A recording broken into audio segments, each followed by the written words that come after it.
할렐루야. 오늘은 2022년 첫 주일 예배로 드립니다. 귀한 예배 오신 여러분 진심으로 환영하고 축복합니다. 우리 인사합시다. 잘 오셨습니다. 예배 승리합시다. 하나님은 영이시니 예배하는 자가 성령과 진리로 예배할지니라 하셨습니다.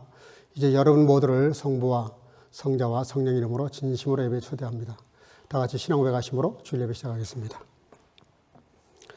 전능하사 천지를 만드신 하나님 아버지를 내가 믿사오며 그 외아들 우리 주 예수 그리스도를 믿사오니 이는 성령으로 잉태하사 동정녀 마리아에게 나시고 본디오 빌라도에게 고난을 받으사 십자가에 못 박혀 죽으시고 장사한 지 사흘 만에 죽은 자 가운데서 다시 살아나시며 하늘에 오르사 전능하신 하나님 우편에 앉아 계시다가 저러러서 산자와 죽은 자를 심판하려 오시리라. 성령을 믿사오며 거룩한 공예와 성도가 서로 교통하는 것과 죄를 사하여 주시는 것과 몸이 다시 사는 것과 영원히 사는 것을 믿사옵나이다. 아멘. 자리에 앉으셔서 찬송가 248장을 부르시겠습니다.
우리를 대표해서 심은치랑 장로님 대표도 하시겠습니다. 다 같이 기도하시겠습니다.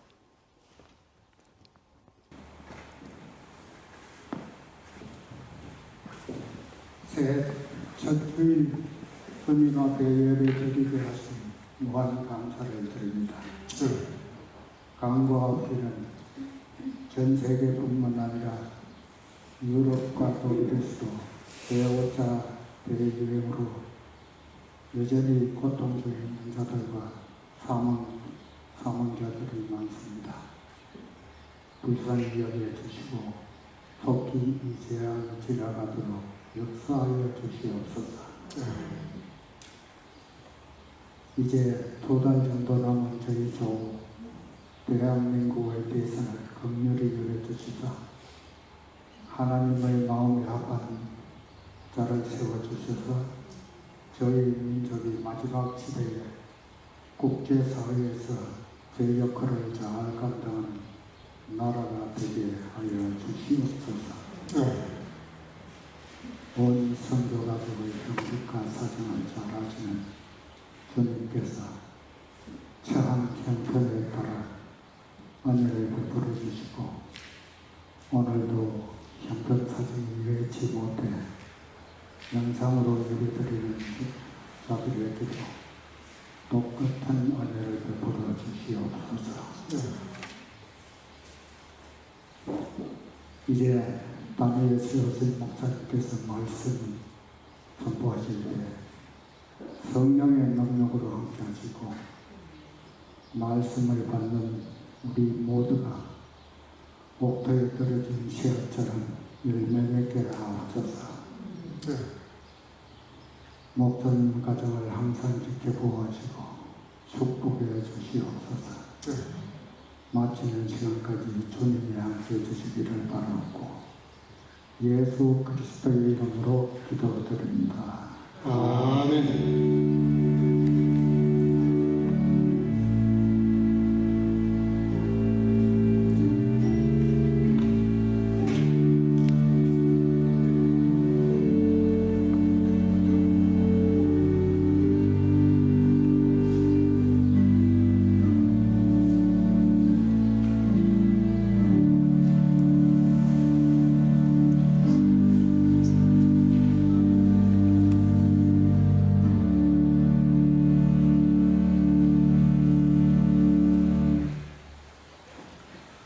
오늘 주시는 하나님 말씀은 고린도전서 12장 1절에서 3절입니다. 오늘도 한 목소리로 같이 합독을 하도록 하겠습니다. 다 같이 1절을 읽겠습니다. 형제들아, 신령한 것에 대하여는 너희가 알지 못하기를 원치 않으니 너희도 알거니와 너희가 이방으로 있을 때에 말 못하는 우상에게로 끄는 그대로 끌려갔느니라. 그러므로 내가 너에게 말하노니 알게노니 하나님의 영으로 말하는 자는 누구든지 예수를 저주할 자라 하지 않고 또 성령으로 아니하고는 누구든지 예수를 주시라 할 수 없느니라. 아멘. 자리에 앉으시고 박세린 자매님, 우리를 대표해서 하나님께 찬양으로 영광 돌리겠습니다.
아멘. 귀한 찬양 감사합니다.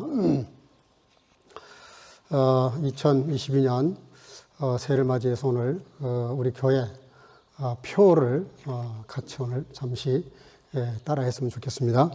한번 따라 합시다. 성령의 열매가 넘치는 교회. 성령의 열매가 넘치는 교회. 내가 네 가지 이런 성령의 열매가 넘치는 교회가 되기 위해서 네 가지 생활 규범을 이렇게 정했습니다. 다시 한번 따라합시다. 성령으로 예배하는 삶, 성령으로 생활하는 삶, 성령으로 열매 맺는 삶, 성령으로 선교하는 삶.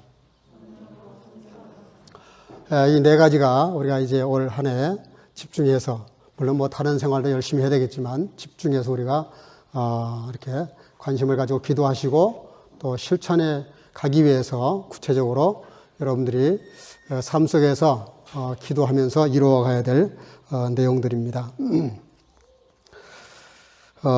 여러분 혹시 포마토라고 하는 말을 들어보셨는지 모르겠어요. 포마토. 이 포마토라는 말이 무슨 말이냐면은 포테이토하고 토마토의 이 합성어입니다. 합성어인데 농사를 하신 분들은 금방 아실 거예요. 감자를 심어 놓고 감자가 좀 자라면 가지 이렇게 잘라요. 잘라낸 다음에 거기에 이제 토마토를 갖다가 이렇게 접붙이는 거예요. 접을 붙이면 밑에서는 감자가 열리고 위에서는 이제 토마토가 열리는 겁니다. 이게 이제 세포융합이라 그러는데, 세포융합의 기술을 통해서 이렇게 여러 가지 식물들에게 응용을 해가지고 하기도 하고, 또 유전자를 이렇게 약간 조작을 해가지고 이렇게 감자를 평소보다 몇십 배 더 많이 열리도록 하는 그런 기술들을 많은 그 식물학자들이 연구하고 있고, 특별히 우리나라에도 그 감자의 그 유전자 조작을 통해서 아프리카의 식량 공급을 위해서 일하신 그런 분도 계십니다. 그러니까 위에는 토마토인데 뿌리에는 감자가 열린다. 그래서 이제 그 위에 토마토의 씨를 받아가지고 다시 심으면 그러면 동시에 감자와 토마토가 열리느냐? 그건 아니에요. 그건 하나님의 창조의 그 유가 있는데, 꽈가 있는데 꽈가 맞지 않기 때문에 그렇게 혼합된 것이 나올 수는 없습니다. 밑에는 씨만 뿌려도 밑에는 감자가 열리고 위에는 토마토가 열리고 이런 거는 불가능해요. 그러니까 이제 하나님의 창조의 각 종대로 창조하신 하나님의 역사가 놀라운 것이죠. 어쨌든 그 수박, 그러니까 이제 호박 뿌리에다가 줄기가 이렇게 쭉 갈 때 거기 또 잘라가지고 다시 거기다가 이렇게 수박을 이렇게 연결을 해요. 그러면 그 수박이 굉장히 견고하게 열린답니다. 병충해에도 병들지 않고 건강한 수박을 열릴 수 있다 그래요. 그러니까 이제 이런 모든 기술들을 하는 이유가 뭐냐면 인구는 많아지고 먹거리는 모자라고 이러니까 최대한으로 이걸 잘 연구해서 그래서 식량 공급에 이바지하자 이런 것 때문에 이렇게 하는데, 문제는 유전자를 조작을 해가지고 만들어낸 식품이 그게 이제 안전성에 문제가 있습니다. 과연 믿을 수 있냐? 그걸 장기적으로 먹었을 때 우리 인체에 미치는 영향이 뭘까에 대한 충분한 실험이 돼 있지 않기 때문에 좀 꺼려 하기는 하죠. 그러나 이제 이렇게 하는 목적은 딱 하나입니다. 어떻게 하면은 이렇게 해서 많은 생산을 해서 많은 사람들에게 열매를 먹게 할 것이냐. 근데 이제 이걸 우리가 그대로 신앙생활에 적용을 해보면 교훈을 좀 얻을 수 있어요. 분명히 우리가 거듭난 그리스도인들인데, 근데 맺혀지는 열매를 보면 그리스도인의 열매가 아니고 세상적인 삶의 열매를 맺는단 말이에요. 그러니까 뭔가 잘못된 거예요, 가운데서. 말씀과 우리의 삶 그 사이에 그 연결 부분에서 뭔가 잘못된 거예요. 그러니까 그리스도인이면은 그리스도인의 성령의 9가지 열매와 또 많은 은사들을 주셨는데, 그런 은사가 이렇게 발휘돼야 되는데 분명히 거듭난 사람이고 말씀대로 살려고 애를 쓴다고 하는데 삶이 그렇게 나타나지를 않는다면 이게 마치 토마토 같은 그럴 열매를 맺는 결과가 되는 것이죠. 그래서 마태복음 7장 17절 18절에 이렇게 말씀하십니다. 이와 같이 좋은 나무마다 아름다운 열매를 맺고 못된 나무가 나쁜 열매를 맺나니 좋은 나무가 나쁜 열매를 맺을 수 없고 못된 나무가 아름다운 열매를 맺을 수 없느니라. 예, 좋은 나무면 좋은 열매 맺는 게 맞고 나쁜 나무는 나쁜 열매를 맺는 게 맞죠. 또 사과나무가 배를 열릴 수는 없잖아요. 감나무여서 사과를 딸 수는 없잖아요. 그 나무가 어떤 나무냐에 따라서 열매는 정직하게 열리는 게 맞습니다. 그런데 우리의 신앙생활이 만약에 토마토 같은 그런 이중적인 삶이 된다 그러면 우리가 원치 않는 바리새인 같은 그런 삶으로 변질될 가능성이 많은 거죠. 그래서 우리가 이 땅을 살아가면서 우리가 살아있는 지구촌을 큰 눈으로 멀리 이렇게 광의적인 뜻으로 이렇게 바라다 보면 딱 두 개의 세계가 있어요. 그게 뭐냐면 하나님의 나라와 세속나라. 또 이 세상의 모든 문화와 경제, 사상, 철학 이런 것들을 총합한 걸 헬레니즘이라고 그래요. 그리고 우리가 이제 신앙으로 살아가는 모든 삶을 이렇게 묶으면 그걸 헤브라이즘이라고 그래요. 그러니까 헬레니즘과 헤브라이즘에 이렇게 두 세계가 있는 거예요. 다른 말로 말하면 영에 속한 사람, 육에 속한 사람. 그게 아주 두 개로 딱 갈라져요. 그러니까 우리의 삶을 가만히 이렇게 말씀을 놓고 묵상해 보면 그 삶이 분명하게 드러납니다. 바울 사도는 우리가 이렇게 영적 세계에 대해서 이런 세계를 오늘 본문 1절에 보면 이렇게 말해요. 형제들아, 신령한 것에 대하여 나는 너희가 알지 못하기를 원치 않는다. 쉽게 말할게요. 바울 사도는 우리에게 오늘 아침에 권면하는 말씀이 뭐냐면 영적 세계에 대해서 좀 알아라. 여기에 대해서 무지하면 안 된다. 신앙생활하는 사람들이 영에 어두워버리면 분별이 안 되면 우리가 얼마나 어리석은 삶을 살겠냐. 그러면서 그 신령한 것에 대해서 신령한 것이라는 말이 퓨니마티코스라는 말입니다. 퓨니마티코스라는 말이 무슨 얘기냐면 여러 가지 이제 그 다음에 나오는 말씀들 보면 은사를 말하는데 성령의 은사를 말해요. 성령이 주신 은사, 거룩한 영이 우리에게 주신 은사가 있어요. 어떤 사람은 피아노를 잘 치고 노래를 잘하고 어떤 사람은 이렇게 기술이 좋고 또 뭐 지식에 그런 은사가 있는 사람, 또 잘 가르치는 사람, 또 이렇게 뭐 전도를 잘하는 분들도 있어요. 그것은 절로 태어나는 것이 아니라 우리가 개발을 해서 만들어낸 은사죠. 그래서 고린도전서 12장 오늘 본문 7절 8절 그 밑에 내려가 보면 이렇게 나옵니다.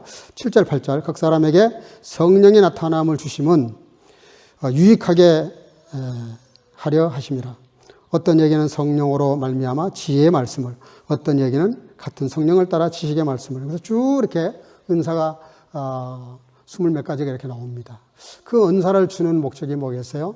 한마디로 말하면 열매 맺으라는 거예요. 우리의 삶의 어떤 결과물을 만들어내라는 거예요. 이런 많은 은사를 주는 이유가 뭐겠어요? 그렇잖아요. 사업하는 사람은 그 사업을 통해서 경제적인 이익을 창출하라는 것이죠. 왜 학교에서 공부를 가르치겠어요? 그 배운 지식을 가지고 자기의 삶을 잘 경영해 가라는 것이죠.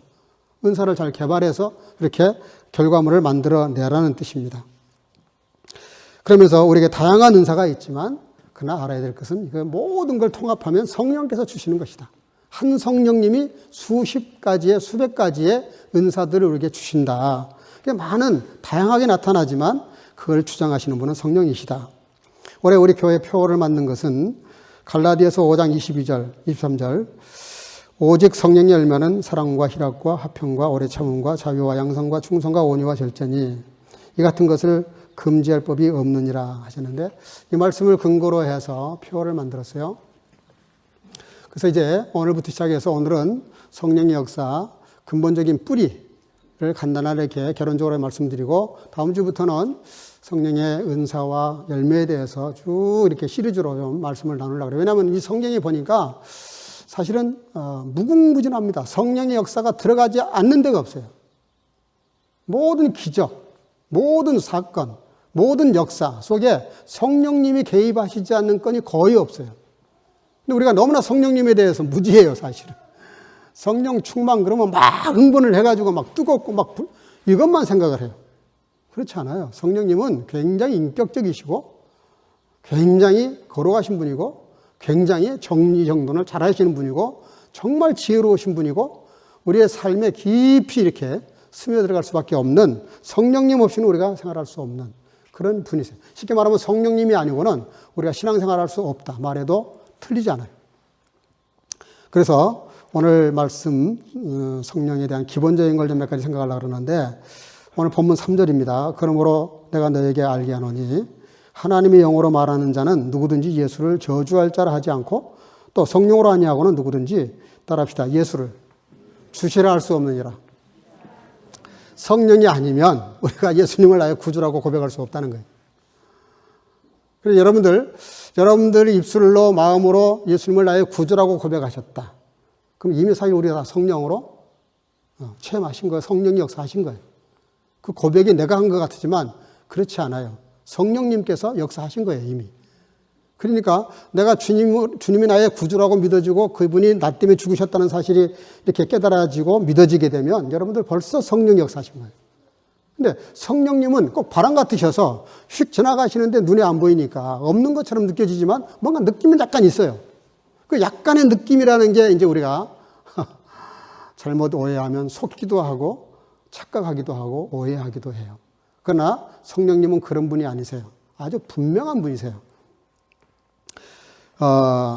여러분들, 유대인들은 실제로 예수님을 십자가 못 박으면서 저주받을 자라고 생각을 했어요. 저분은 저주받은 분이다. 평소에 가르칠 때는 굉장히 했지만 저렇게 힘없이 죽는 걸 보니까, 그리고 저렇게 비참하게 죽는 걸 보니까, 가장 처참하게 죽는 걸 보니까 저주받은 자라고 생각을 했어요, 실제로.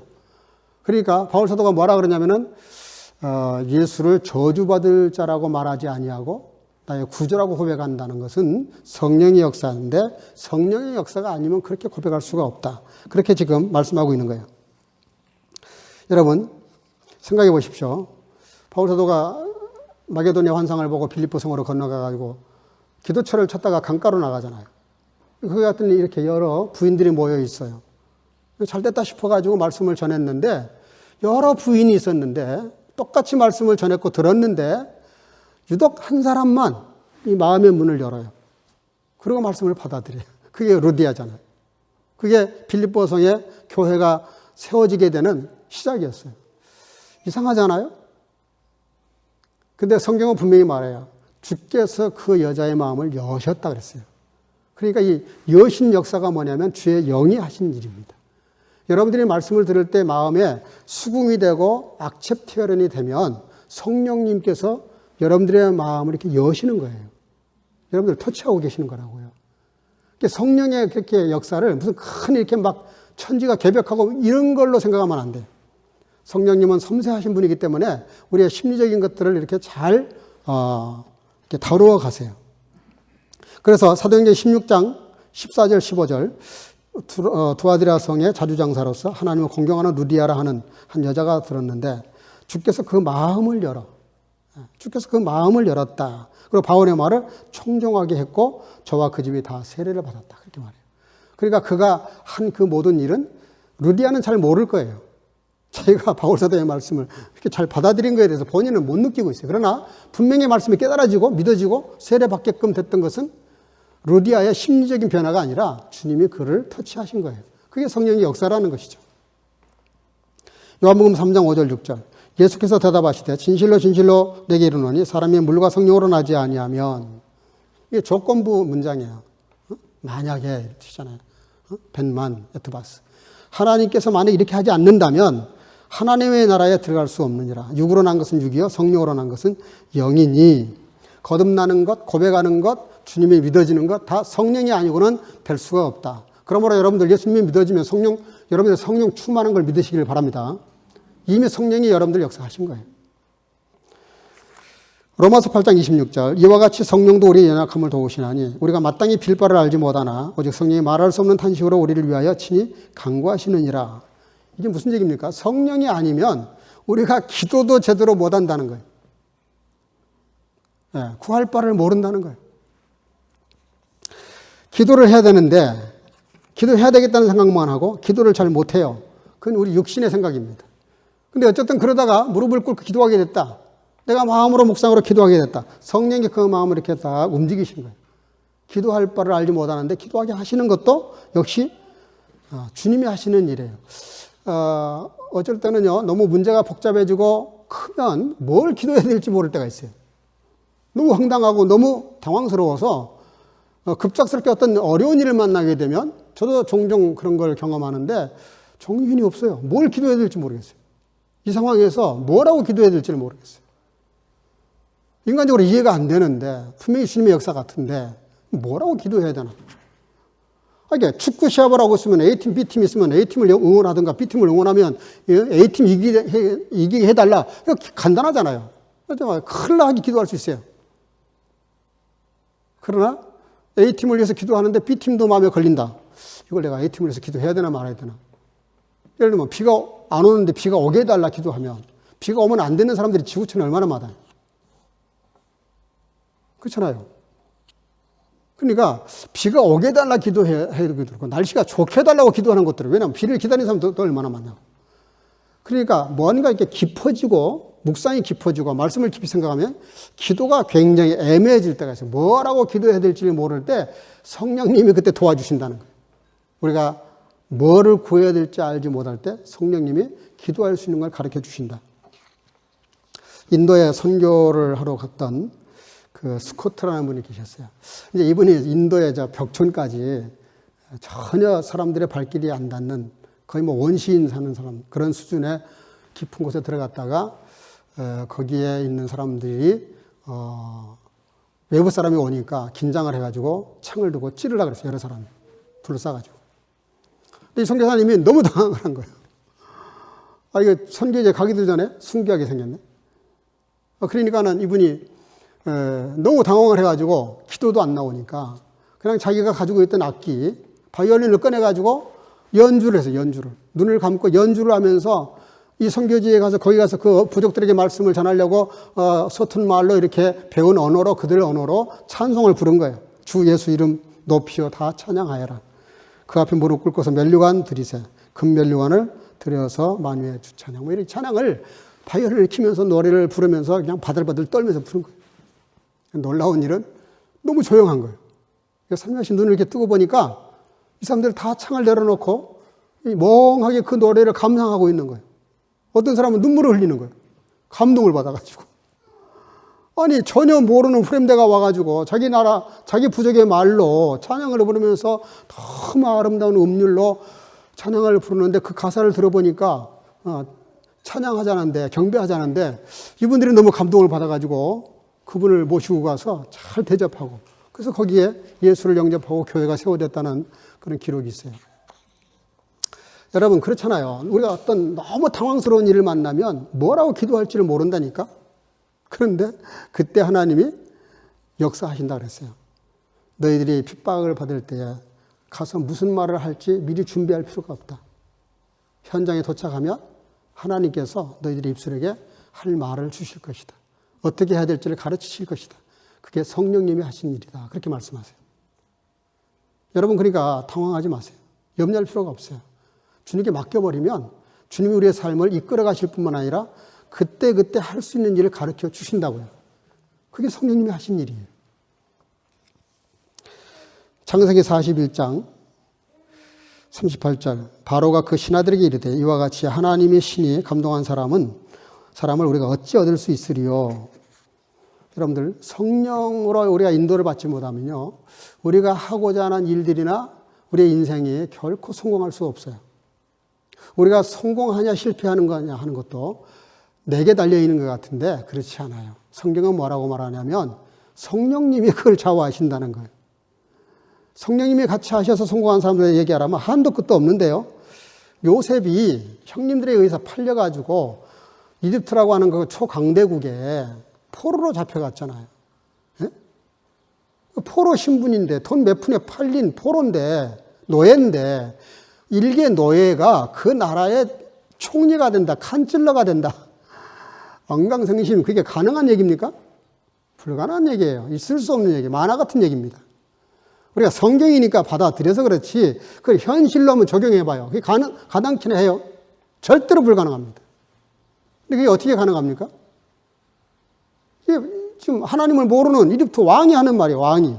우리가 어디서 이렇게 성령이 충만한 사람을 얻을 수 있겠냐? 그가 말하는 내용을 들어보니 흉년 들었을 때, 풍년 들었을 때 쌓아놨다가 흉년 들었을 때 그걸 팔고 우리가 먹고 살면 된다는 그 간단한 진리를 얘기했더니 그대로 되잖아요. 그런 지혜가 어디서 왔겠어요? 성경은 뭐라고 말하냐면은 그 고난과 역경과 곤두박질 속에서도 하나님은 늘 그와 함께 하셨다고 말씀하시면서 우리가 형통이라는 삶의 개념을 굉장히 이렇게 바꿔놓으셨어요. 우리는 하는 일마다 쫙쫙 잘 되는 게 형통이라고 생각해요. 근데 요셉의 생애는 그렇게 말하지 않아요. 불통하고 막히고 쓰러지고 자빠지고 실패하는 것도 하나님의 형통 중에 하나예요.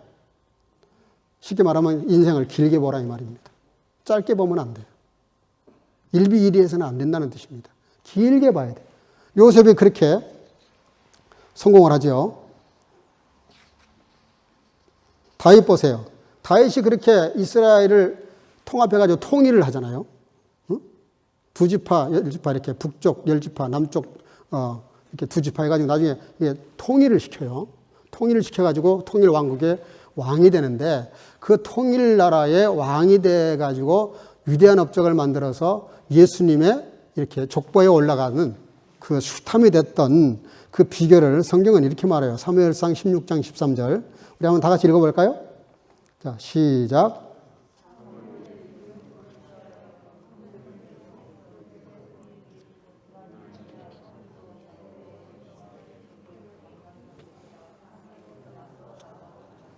아멘. 다윗이 이렇게 성공할 수 있었던 비결은요, 그의 초창기 때 사무엘이 찾아와서 그에게 성령, 이렇게 기름을 부었더니, 안수기도를 했더니 성령이 충만했다는 거예요. 그때 성령 받은 그 힘으로 마지막까지 갑니다.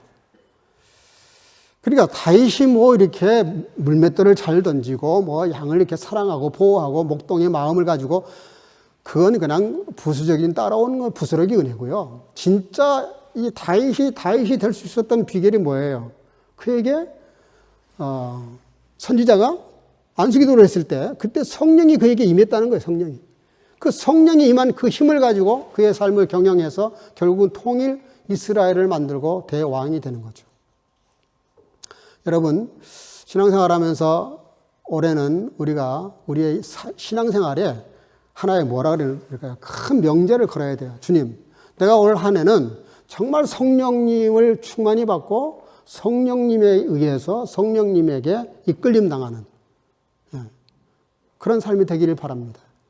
라고 오늘 기도할 수 있으면 참 좋겠어요. 성령님이 여러분들의 삶을 끌어가시면 그건 분명합니다. 성공할 수 있고 성령으로 안위하고는 할 수 없는 것들을 다 하게 하세요. 기드온 300명이 미디안 식민이 쳐들어왔을 때 항아리에 횃불 숨겨가지고 가서 기드온을 위하라, 하나님을 위하라, 그러고 소리를 지르면서 항아리를 깼더니 횃불이 쫙 이렇게 밝아지면서 10만 대군이 다 죽었다는 거예요. 그게 무슨 얘기예요? 만화 같은 얘기잖아요. 300명이 어떻게 10만을 포위해요? 10만 명이 300명을 포위하는 것이지. 여러분, 성령의 사람이 얼마나 무섭냐면은 300명 가지고 10만을 포위할 수 있다는 거예요. 그리고 그들을 함몰시켜버릴 수 있다는 거예요. 그게 성령의 능력을, 파워를 얘기하는 겁니다. 에스겔 봐요. 마른 뼈들처럼 다 죽어버린 이스라엘 사람들에게 생기야, 부러워라. 37장 9절, 생기야, 사방에서부터 와서 이 사망한 자들을 당한 자에게 불어서 살게 하라. 그 죽은 뼈들이 다 살아나잖아요. 그게 어디서 가능해요? 성령의 능력. 성령이 이끄는 사람들 특징이 있습니다. 바람처럼 정말 엄청난 힘이 있어요. 바람을 일으키듯이, 돌풍을 일으키듯이. 마치 불처럼 엄청난 열정이 있어요. 술 취한 사람처럼 자기의 힘이 아닌 저 사람 평소에 저 사람 아닌데 어떻게 저게 가능하지? 할 정도로 그런 초인적인 힘을 발휘하는 게 바로 성령의 사람들의 특징이에요. 사랑하는 성도 여러분들, 성령이 아니고는 사람도 변하지 않아요. 제가 목회 지금 35년, 6년째인가요? 그렇게 하고 있는데 제 체험으로 말씀을 드린다면은 절대로 목사가 설교했다고 목사가 뭐 권면했다고 만나서 상담했다고 안 바뀝니다. 절대로 안 바뀝니다. 내가 난 자식도 내가 바꿀 수 없어요. 아니요. 내가 나도 못 바꿔요. 근데 누가 누구를 바꿔요? 그거는 언어도 아닙니다. 그거는 그럴 수 없어요. 사람도 사람을 못 바꿉니다.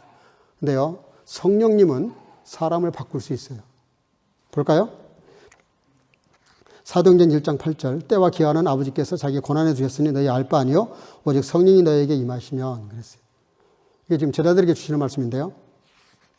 여러분 베드로 보세요. 베드로 예수님 만나가지고 순종했더니 두 배의 고기가 너무 많이 잡혀가지고 두 배가 가라앉을 정도로 잡았어요. 그물과 배를 버려두고 예수님을 쫓았으니까 보통 결단이 아니죠. 여러분들 그렇게 가능하겠어요? 예수님 말씀대로 했더니 돈을 벌었다. 다 때려치고 내가 예수님 쫓아갈 수 있겠냐고. 그게 힘들어요. 그 사업 더 하려고 그러지. 근데 베드로는 고기와 배와 그물을 다 버려두고 예수님을 쫓았으니까 대단한 신앙이죠. 그는 오병이어 7병이어를 눈으로 직접 봤어요. 죽은 나사로가 무덤에서 걸어 나오는 것을 눈으로 봤다고요. 예수님 한마디에 무덤이 열었더니 거기서 나사로가 이렇게 죽은 사람이 걸어 나온 걸 봤어요. 죽은 소녀가 달리다굼 그랬더니 죽은 소녀가 벌떡 일어나는 거예요. 그걸 베드로는 다 체험했어요. 변화산상에서 예수님, 엘리야, 모세 변화된 모습도 봤어요. 너무너무 황홀해가지고 여기다가 초막셋을 짓겠다. 여기 있는 것이 좋사오니 뭐 이래가면서 얼마나 감동을 많이 받아요. 풍랑을 일었을 때 예수님께서 오셔서 다 죽게 됐는데 우리를 안 돌아오십니까? 그랬더니 바다에 잠잠하라 한마디에 바다가 그냥 풍랑이 다 멈춥니다. 귀신을 쫓아내고 병든 자를 고치시고 또 그 정말 주옥 같은 세상에서 들어보지 못했던 하늘의 비밀들 얼마나 많은 말씀을 3년 반 동안 듣습니까? 그것도 12제자 중에서 제일 신임이 가는 제일 열정이 있었던 사람이 베드로예요.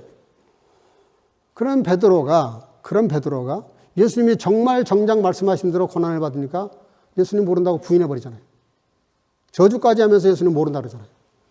그렇게 무너집니다. 여러분 신앙생활을 오래 했다고 물론 저도 오래 했습니다만 오래 한 걸 갖고 안 됩니다. 무시할 수는 없어요. 신앙생활 오래 하는 건 굉장히 중요하고 굉장한 영적 자산이 돼요. 그러나 그걸로 안 된다는 거예요. 경험이 많고 은혜를 많이 받았고 부흥회 때마다 쫓아가서 은혜 다 받고 막 죽은 자가 발딱발딱 일어나고 환자가 막 다 낫고 이런 역사를 우리가 체험을 하고 신비한 말씀을 듣고 세상에서 못 들어본 말씀이다. 뭐 이래가면서 이단들 하는 거 들어보세요. 자기한테만 들어야만 이게 진짜 진리라는 말을 하면서 정말 들어보면 그럴싸해요. 통일교 문선명 통일 오일강론 한번 읽어봐요. 여러분들 다 넘어갑니다. 그 정도로 글을 잘 써놨어요. 예? 저도 신학을 공부했던 저도 통일교 오일강론 읽어보니까 정말 그럴싸하더라고. 예? 신천지 이만희? 그 할아버지가 뭘 알겠어요. 그런데 그가 만들어놓은 교리서를 읽어보면은 그 자의태에서 보면 또 그게 그렇게 보여요. 코에 고면 코골이고 귀에 고면 귀걸입니다. 그렇게 말씀을 다 갖다 놓고 보질 않고 자의틀리시하게 보아서 자기에게 초점을 맞춘 건데 다 넘어갈 만해요. 근데 중요한 게 뭡니까? 베드로가 무너졌다는 거예요. 그의 신앙이 하루아침에 박살이 나버립니다. 그리고 다시 옛날에 고기 잡던 직업전선에 가서 갈릴리에서 만나자 그랬지 가서 고기 잡으란 말은 안 하셨어요. 근데 갈릴리 가가지고 뭐예요? 그물 던지고 거기서 또 고기 잡고 앉아있어요. 이게 무슨 얘기입니까? 3년 반 동안 그 많은 훈련과 그 많은 설교와 그 많은 기적과 그 많은 체험들이 다 하루아침에 물거품됐다 이 말이에요. 그리고 다시 옛날 직업전선으로 돌아가가지고 고기 잡고 앉아있어요. 성경이 오직 하면은 153마리를 잡았다고 기록하겠어요. 그게 뭘 강조하는 거예요? 베드로의 하는 결과가 얼마나 확실하고 분명하게 무너졌는지를 보여주시는 거예요. 그런데 언제 변합니까? 10일간 전에 기도하다가 마가의 언락방에서 기도하는 가운데 성령 받고 나서는 완전히 바뀌어버려요. 아니 예수님이 직접 옆구리에 차고 가르쳤을 때도 그가 그렇게 무너졌는데 성령님을 받고 나니까 완전히 사람이 바뀌어버렸어요. 여러분 사람이 바뀌는 것은 주님, 성령님만 하실 수 있습니다. 말씀만 가능하다니까요. 말씀과 성령님만 가능해요. 사람의 사람 절대로 못 바꿔요. 그렇게 시도하지도 마세요. 물론 우리가 교훈도 하고 이렇게 저렇게 교육을 해요. 그거 어느 정도 효과가 있어요. 맞아요. 그러나 근본적으로 사람이 거듭나는 것은, 근본적으로 사람이 바뀌는 것은 성령님이 하시는 일이에요. 베드로를 보고 분명히 알 수 있잖아요. 그러고 나중에는 뭐라 그래요? 어린 계집종에게 벌벌 떨는 베드로가 자기 목숨을 뺏을 수 있는 사내들인 공회원들이 야단을 치는데도 뭐라 그래요? 내가 니들 말 듣는 게 옳겠냐? 하나님 말씀 듣는 게 맞겠냐? 그러면서 얼마나 담대해집니까? 그게 다 어디서 왔어요? 성령의 은혜입니다. 성령의 역사예요. 마지막 결론입니다. 열왕기상 18장 37절 38절 여호와여 내게 응답하소서 내게 응답하소서 이 백성으로 주 여호와는 하나님이신 것과 주는 저희의 마음으로 돌이키게 하시는 것을 알게 하옵소서 하며 이에 여호와의 불이 내려서 번제물과 나무와 돌과 흙을 태우고 또 도랑에 물을 핥은지라. 성령으로 아니하고는 무슨 결론이냐면요, 성령으로 아니하고는 우리가 인생에 살아가는 동안에 신앙생활에 성공할 수 없어요. 실패할 수밖에 없습니다. 성령으로만 이길 수 있어요. 성령으로만 성공할 수 있어요. 성령으로만 승리할 수 있어요. 엘리야 선지자가 450명 거짓 선지자들, 바알 선지자들 다 불러다 놓고 맞짱을 뜨잖아요. 근데 450명이 덤벼도 한 사람, 엘리야 한 사람, 그가 성령이 충만해서 하나님께 기도를 하니까 하나님의 성령의 불을 내리셔서 그의 기도를 응답하시고 그에게 증거를 보여주시잖아요. 이게 무슨 사건이에요? 하늘에서 불이 내려와가지고 물을 다 태워버렸다. 이게 중요한 게 아니잖아요.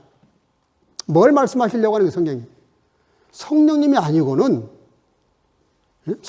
아니고는 절대로 이길 수 없다는 거예요. 절대로 우리의 육체를 제어하고 이 세상을 제어하고 모든 것들을 제어하고 승리할 수 있는 유일한 한 가지 방법이 있는데 그것은 성령님께서 역사하셔야 된다는 것이죠. 이 아침에 여러분들 마음속에 결단할 수 있으면 좋겠어요. 조용한 마음으로 결단하세요. 주님, 내가 정말 성령님을 의지하고 성령님을 마음속에 영접하기를 원합니다. 주의 영이 나를 이끄시는 대로 따라가고 순종하겠습니다. 그런 결단을 하시고 각오를 하시고 기도를 하시면 이렇게 돼요. 기도하게 되고 기도하면 성령이 역사하세요. 성령이 역사하시면 또 기도하게 돼요. 또 기도하면 또 성령이 역사하세요. 이게 맞물려 있어요.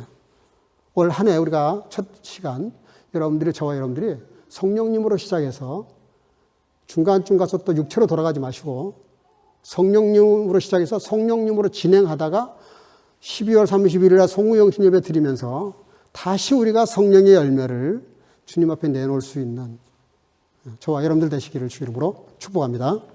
기도하겠습니다.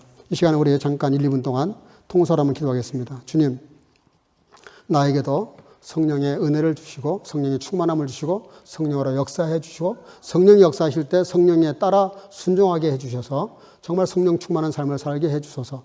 이 해는 나의 삶이 아니라 성령님이 나를 이끌어 가시는 삶이 되게 해달라고 간절한 마음으로 한번 통서로 기도하겠습니다. 기도하십시다.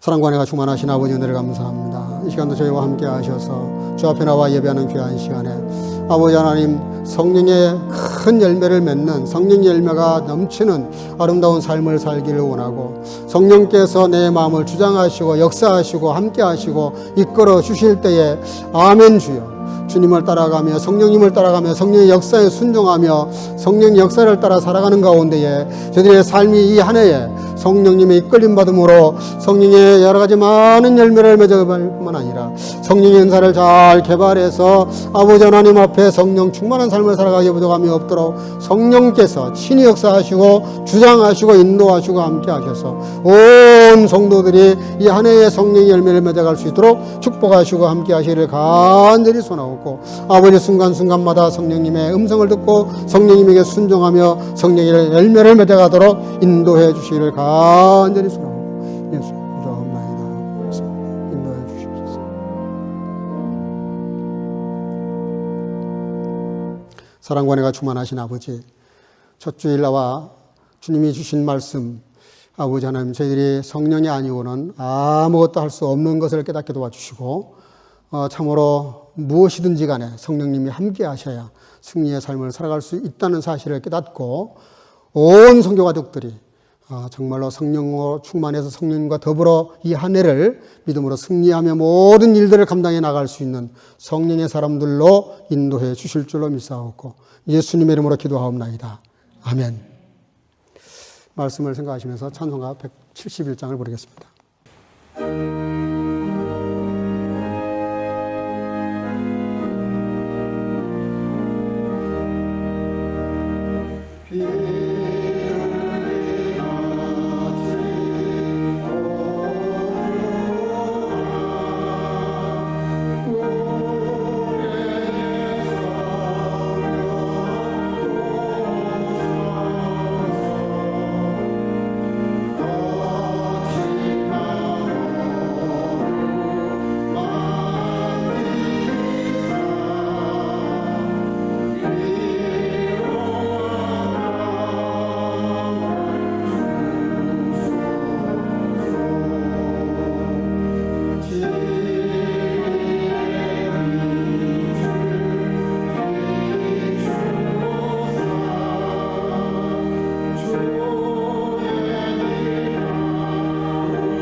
살아계신 아버지 하나님, 온 천하 만물이 다 주님의 것이라고 하셨습니다. 주님께로 나왔고 주님께로 말미암다가 주님께로 돌아갈 것이기에 내 것이 아무것도 없는데 이 땅에 태어난 이후로 우리에게 시간과 생명과 물질과 은사와 많은 것들을 허락해 주셔서 아버지 청지기적인 삶을 살게 하신 은혜 감사합니다. 선악과를 만드신 것은 아까워서가 아니라 그것을 통해서 모든 것이 다 내 것이지만 그것이 어디로부터 왔는지를 우리에게 알려주시기 위해서 선악과를 만들어 두시고 그것을 따먹지 말라고 그것을 지키라고 말씀하신 아버지 말씀대로 11조를 드림으로 이 모든 재물이 모든 것들이 주님께로부터 왔음을 고백하는 마음으로 열에 하나 드리는 성도들, 그렇지 않은 인생보다 더 차고 넘치는 인생을 살아가기에 부족함이 없도록 언제나 축복하시고 함께하시고 스스로 부유할 뿐만 아니라 많은 사람들을 부유하게 만들어가는 아름다운 삶으로 채워주시고 감사가 신앙의 끝이라고 하셨는데 더 큰 감사의 문을 열어주시고 또 죽어가는 영혼들에게 말씀을 전하며 아버지 하나님이여 세계 땅끝까지 복음을 전해야 될 사명을 우리에게 주셨는데 선교회와 구제의 예물을 드리는 성도들 하늘의 별처럼 빛나는 복으로 채우시고 함께해 주옵소서. 특별히 간과 없는 것은 올해 2022년을 시작하면서 아버지 1년 기도 소원을 가지고 주님 앞에 예물을 드리는 성도들 감사로 드리는 그 기도를 꼭 응답해 주시고 이루어 주셔서 이 한 해를 마치고 났을 때 응답이 되어진 사실을 주님께 간증으로 남길 수 있는 아름다운 축복으로 함께 하시기를 간절히 소원하옵고 주령금을 드리는 성도들 특별히 어린 생명들 함께 하셔서 믿음으로 잘 자라 부모의 자랑이 되며 큰 인물로 사용될 수 있도록 축복하시고 함께 하시기로 나옵고 오늘도 주 앞에 나와 예물 드리는 모든 성도들 주님과 동행하며 승리케 하옵소서. 예수님 이름으로 축복하고 봉헌하며 기도하옵나이다. 아멘. 몇 가지 안내 말씀을 좀 드리겠습니다. 오늘 이렇게 대면 예배를 오늘 이렇게 드릴 수 있어서 참 감사합니다. 또 여의치 못해서 집에서 영상으로 예배를 드리는 분들도 있지만 가능하면 대면으로 예배를 드려주시길 바라고, 또 드라이케어를 철저히 우리가 지켜가면서 하기 때문에 여기 오셔서 뭐 코로나의 문제가 될 일은 없습니다. 또 본인들이 스스로 문제가 있으면은 저에게 연락을 주시고 집에서 그 치료가 될 수 있기를 바라고요. 그래서 어쨌든 건강에 문제가 생기면 저에게 바로 연락을 주시기를 바랍니다. 헌금 봉투를 저 뒤에 준비해 놨습니다. 1년 동안 자기 가정 혹은 개인적으로 꼭 이루어야 될 비전, 꿈, 기도의 소원들을 3가지만 이렇게 적어서 감사의 예물과 더불어 봉헌하시길 바랍니다. 제가 목회 기도를 1년 동안 그 봉투를 가지고 여러분들의 영혼을 위해서, 그 꿈을 위해서, 비전을 위해서 기도를 합니다. 또 그때마다 또 일이 생기면 상담도 하고 기도도 하지만 일단 목회 기도는 그렇습니다. 그래서 여러분들이 1년 동안 우리 가정에 이루어야 될 비전과 꿈들을 꼭 적어서 내시기를 바랍니다. 다음 주, 그 다음 주 한 달 동안 여러분들이 기도 제목을 꼭 써서 내시기를 바랍니다. 저 뒤에 지금 포스터를 붙여놨습니다. 대사관에서 좀 늦게 왔는데요. 일단 저기 붙여놨습니다. 1월 8일까지가 재외 국민 혹은 또 해외 거주인 그 선거 등록일입니다. 그 홈페이지에 제가 어제 들어가서 해봤더니 간단하더라고요.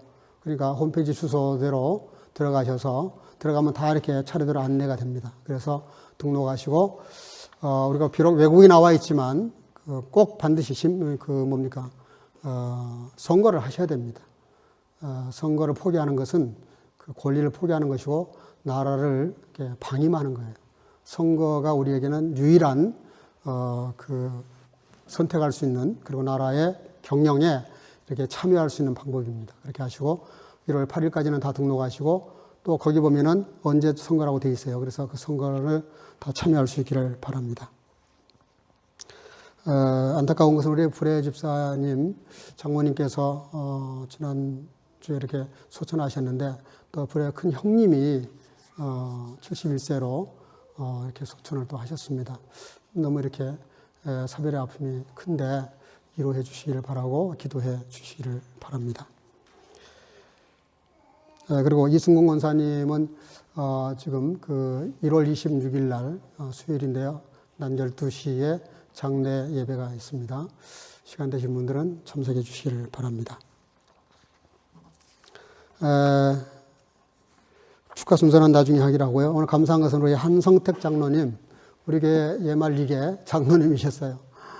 그런데 우리 이목식 목사님이 이제 목사 안수를 받으시면서 한미교회라고 주로 이제 미군들 가족들을 이렇게 거기에 선교를 하시면서 목회를 하셨어요.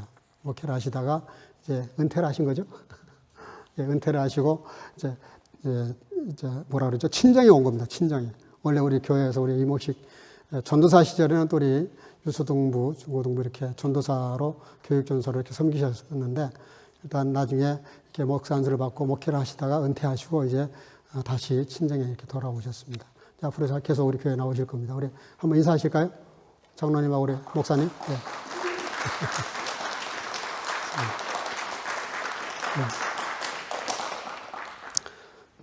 예배 마치고 잠깐 축하 순서가 있습니다.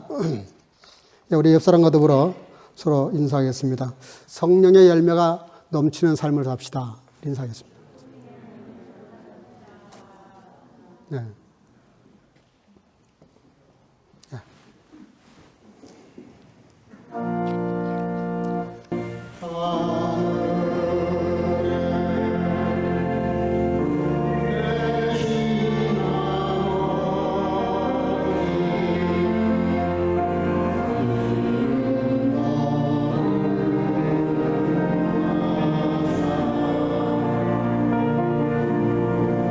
주를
niemand kann Jesum ein Herrn heißen, außer durch den Heiligen Geist. Die Gnade unseres Herrn Jesus Christus und die Liebe Gottes und die Gemeinschaft des Heiligen Geistes sei mit euch allen. 아멘. 성령으로 아니하고는 누구든지 예수를 주시라 할 수 없느니라. 이제는 우리 구주 예수 그리스도의 놀라우신 은혜와 아버지 하나님의 극진하신 사랑하심과 성령의 교통으로 충만케 하시니 성령으로 아니하고는 결단코 성령의 열매를 맺을 수도 없고 예수님을 나의 구주라고 고백할 수도 없고 구할 바도 알지 못하고 원하는 바 꿈과 비전을 이룰 수도 없고 성령으로 아니하고는 사람이 변할 수도 없고 아무것도 할 수 없는 줄을 알아. 올 한 해 성령 충만하여 성령으로 승리의 삶을 살고자 마음속에 결단하고 돌아가는 사랑하는 선교 가족과 영상으로 예배드리는 모든 지체들에게 이제로부터 영원토록 함께 있을지어다. 아멘.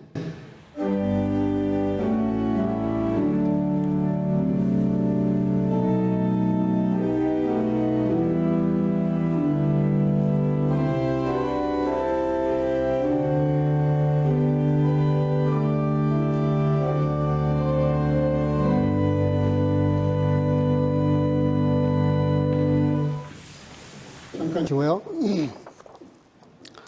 우리 지난주 오늘 우리 박세린 자매님 생일이었고 박소담 자매님, 우리 황은혜 전사님 또 아이 첫 아이 누리가 생일입니다. 영상으로 예배를 드리는데 축하를 하도록 그렇게 해서 생일 축하하겠습니다. 우리 세린 자매님 잠깐 일어나시고, 소담 자매는 한국에서, 누리 자매 어린이는 집에서 축하받도록 그렇게 하겠습니다.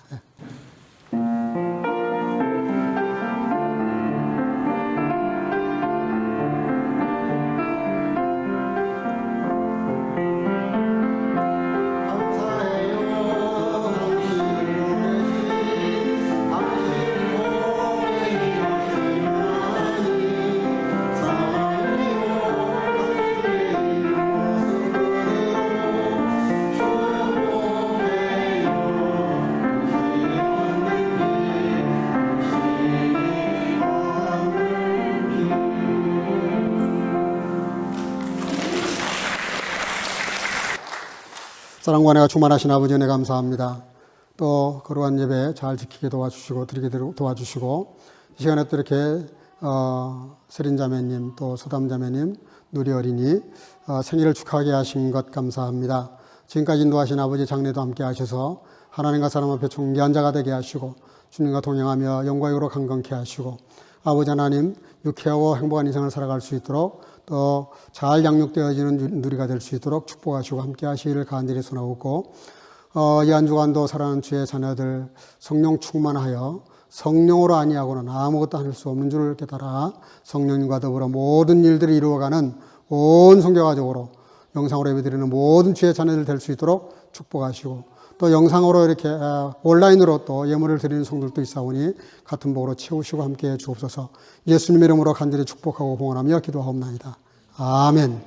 우리 하나님께 영광과 올리겠습니다. 할렐루야. 한 주간도 성령님과 동행하는 시간 되실 수 있기를 바랍니다. 우리 앞에서부터 이렇게 잘 나가 주시기를 바랍니다.